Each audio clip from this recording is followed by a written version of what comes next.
Watch this. Y nada, un partido muy intenso, la verdad, que se lo podía haber llevado cualquiera de los dos. Now here's that same sentence again. Y nada, un partido muy intenso. La verdad, que se lo podía llevar cualquiera de los dos. Did those sound the same to you? If you're native, you might have said yes, but if you're learning Spanish, then you probably struggle to understand the first clip. In this video, I'm going to show you exactly what to do to understand real Spanish. I'm Hamid, I speak 4 languages fluently, and I got fluent in Spanish 4 times faster than the average person in just 120 hours. So despite the fact that you might actually understand words in isolation, you might be able to understand the words when they're written or when they're said slowly, if you struggle understanding natives when they actually speak, it's because there's a fundamental difference between how Spanish is written versus how it's actually said in the real world. And this also applies to English. And so I like to call this textbook Spanish versus real Spanish. So the first key difference here is that obviously one is faster. Now, what that actually means is it doesn't just mean that it's faster. It actually means that in order to make it sound faster, certain words are glued together and certain letters are dropped. So this leads to certain words shortening in a similar way that we do in English, okay? For example, I am going to is the same in English as ama. If we were to make this the opposite and have a native Spanish speaker try to learn English, they would hear a massive difference between ama and I'm going to, even though our native brains don't hear that difference because it's so natural to us. And so inversely, the native Spanish person might say, ¿pa dónde vas? Where in reality, what they said was, ¿para dónde vas? The same thing is happening. And so spoken language fundamentally has that difference, which is part of the reason why if you haven't been studying that, then that's why you can't understand it. And so another example of this is, for example, S's will get dropped or rather replaced with an H sound. So you'll get something like mah instead of mas. And also D sounds might also get dropped, right? So encantado might become encantado. And so natives will do things like that a lot, okay, in order to be able to speak faster in the same way that we do in English. And another thing, which is actually the most important, is actually just the vowels. If you've been learning Spanish, but you've been drilling in the incorrect vowels, then hearing the correct vowels said with speed might be unfamiliar and thus harder to understand.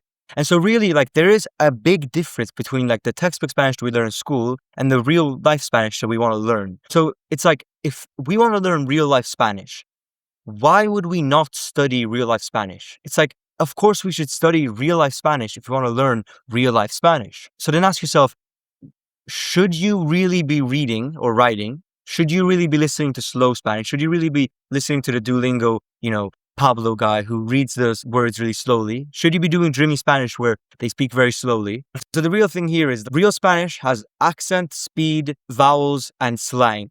Textbooks don't.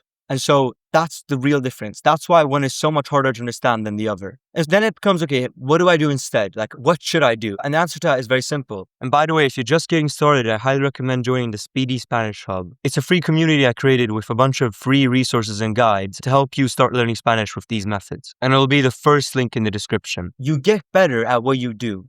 So if what you want to get better at is real fast Spanish, then we should do real fast Spanish.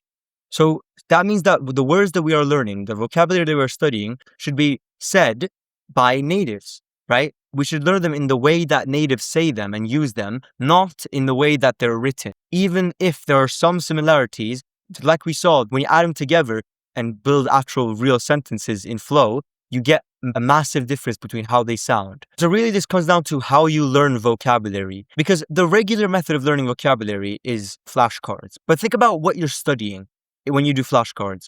Well, are the words being said and pronounced like a native? No. So they're written. So it's not said by a native. Are the words in context? No. Are the words said fast? No. Are the words strung in a string of words in a sentence? No. So you're losing all these aspects of real Spanish. So when you're learning vocabulary through flashcards, you're losing the aspects that make the word useful. Because what makes the word useful isn't just knowing it on paper, it's understanding it when natives use it. Because otherwise, why would you want to learn the word? Right? The point of learning the word is that when natives use it, you can understand it.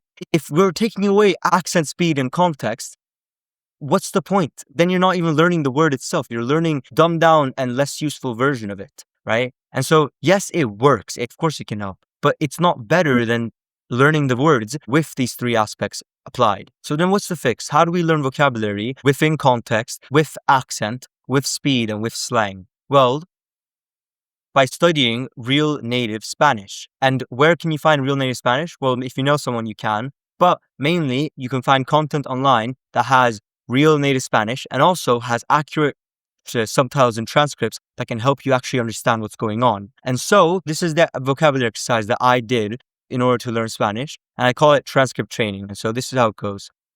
Transcript training has 3 steps, okay? The first step is listen, the second step is understand, and the third step is repeat. So to listen, we want to listen to real native fast Spanish content, okay? Ideally with accurate subtitles and transcripts, hence the name. The reason why we want to have the accurate subtitles and transcripts is for the next step, which is to understand. But that's just the first thing. So the content should be real native Spanish, and you can find shows on Netflix, you can find certain YouTube videos have handwritten transcripts, and if you find an option that says Spanish and it doesn't have auto-generated in parentheses, then you know that that is handwritten usually.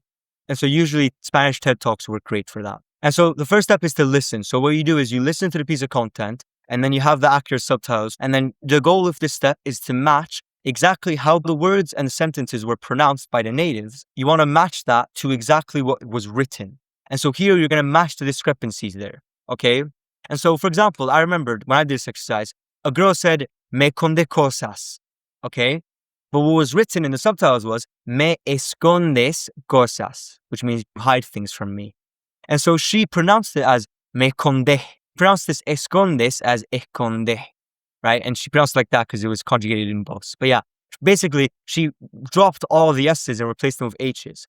And so if you heard esconde just naturally, you might not have caught it. But whenever we're learning vocabulary like this, we're able to match what we hear with what is written, which is exactly what we want to do, right? We want to get the native equivalent of matching ama with I am going to, or in this case, esconde with escondes, right? That's how you learn exactly what real Spanish is. And so once we've done that, now we want to understand what the words actually mean. So this is just for understanding the words. So this is step 2. So now that we know what the words are, how they were pronounced, now we want to learn what they mean. And so what I do is I use translators. I like to use a translator called DeepL. AI can also help with explanations. But the main way that I want to understand is through understanding the logic of it, meaning understanding the why, okay? Understanding like, why is it me gusta, right? Not just translating it and getting I like it, me gusta, understanding like the structure of that. And the way to do that is to test if I can change me gusta and put it into other tenses and other people to make sure I understand how it works. Because me gusta, gustar doesn't mean to like, it means to be pleasing. And so if you want to say I like it, you have to say it is pleasing to me, which is what me gusta means, right? Gusta means it is pleasing and me means to me. So me gusta. And so using that, I'm able to, understand. And so if I learned it through that way, through understanding the why, I'm able to, use that same logic over and over again for any sentence. Rather than if I just memorized me gusta, I would only be able to say me gusta and nothing else. So when I'm understanding, I want to actually understand the why, like the logic of the actual sentence, as well as just the translations of certain words, right? Because a lot of nouns, for example, they don't have sort of explanations behind them usually, right? If, like the door is la puerta, there's not much sort of direct logic there, but many grammatical things will, okay? And then after I've understood that sentence, now I've matched what the real Spanish was to what the text was, and I've understood what the actual words were. Now I go on to step 3, which is to repeat, which is where I go back to before the sentence was said, okay?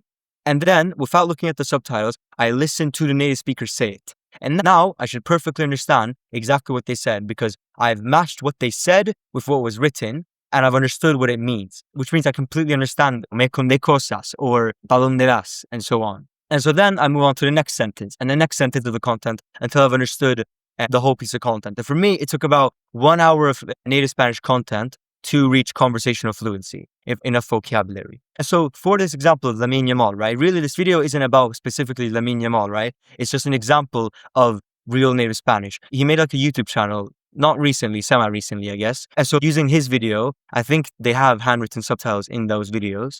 And so that can be also used to learn real Spanish, right? Okay. And so really, this just follows the concept of like, what is it that we want? If you want to get better at, say, bench press, right?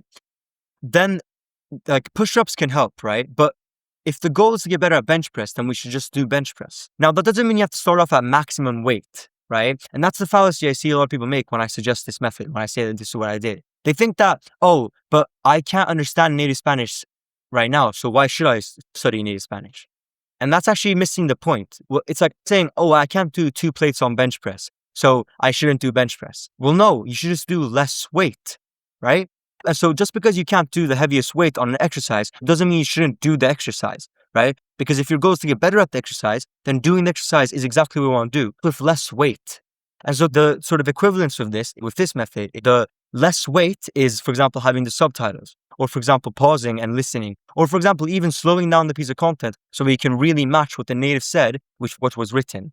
People will say, the mistake I see a lot of people make is to instead change the whole exercise. Instead of studying real Spanish content, they'll study very slow Spanish content. And this is what I see people doing. It's called like comprehensible input or ALG or dreaming Spanish content or whatever, where they essentially just watch natives speak very slowly. Sure, you'll get native accent then, but you're still missing speed and the fact that whenever you speak fast, there's an accent. Because whenever you speak fast, words are shortened. And so there's no reason to say me esconde cosas. There's no reason to say that if you're saying it very slowly. The reason why they drop the S's is so that they can say it fast. So whenever you study Spanish that's very slow and you use slow Spanish content, it is very unlikely that they'll for example, drop the S's or drop the D's, right? Because the whole reason that they're doing that is so that they can speak fast. And so there's the accent of the actual like region, and then there's the accent that comes from speaking fast. Okay, in the same way that in English, there's I am going to and ama, right? Ama won't be used if you're speaking slowly. No one will ever say, I'ma go home. If you're going to speak slowly, what would we do as natives? Well, we would say, I am going to go home, right? The whole purpose of saying ama is to say it fast, right? That's the whole reason we do it. And so whenever you study slow Spanish content, similarly, people won't say esconde. They'll say me escondes cosas. They'll speak very articulately, very clearly. And so that misses the point, right? You're changing the exercise. You're doing sort of knee push-ups instead of bench press when your goal was to get better at bench press, right? And so yes, it can help, but it's less effective. It won't target your goal as well as the thing that is your goal, which is bench press, or in this case, understanding real life Spanish. And so there's kind of like 3 levels to this, where first is the worst level, which is where people use flashcards and apps, or the apps will have flashcards in them.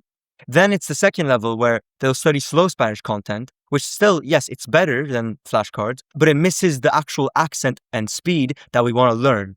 And then there's the third level, which is the best, which is actually studying real Spanish content and not turning off the subtitles and bringing it to 2x speed directly, right? Not doing 405 on bench directly, but rather using tools to lower the load or to lower the weight. In this case, using accurate subtitles and transcripts, slowing down the videos whenever you can't understand something and then speeding it back up. Or for example, pausing and re-listening to the same sentence to match what the native said with what was written. And the more times you match what the native said with what was actually written, the better your understanding of native Spanish will get. Because fundamentally, you're doing exactly what you did in English. You're equating I am going to with ama, or para donde vas with pa donde vas.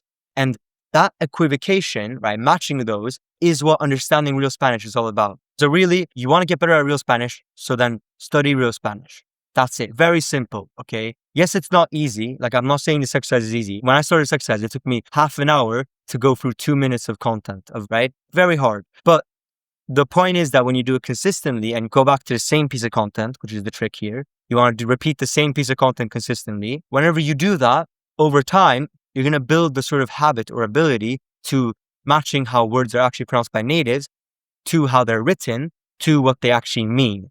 And so ultimately, you'll be able to directly understand natives when they speak that way. And that is exactly what I did to understand real native Spanish. And even now, I still struggle with it sometimes because they go very fast. But if you're struggling with understanding natives, if you struggle with understanding Lamine Yamal Spanish, it's not like because you're bad at Spanish, okay? It's not because of some arbitrary reason like IQ or age. It's very, very likely just that the way that you're allocating your time, effort, and resources is not conducive to your goals, which is just a complicated way of saying that what you're putting your time, effort, and resources on isn't what you want to get better at. The good news is that that mismatch can be fixed today by ditching the flashcards, ditching the slow Spanish content, and finding real native Spanish content with accurate subtitles and transcripts, and basically just repeating that over and over again, studying that piece of content, searching up what the words mean, and then repeating that piece of content. So if this video is going to get you to do anything, it should be that. It should be ditching flashcards and slow Spanish content and dreaming Spanish and all that, and actually studying real Spanish content, because we want to learn real Spanish, because our goal is real Spanish, right? If you're serious about learning Spanish and you want help from me, then check the second link in the description. Otherwise, I hope you enjoyed and stay humble.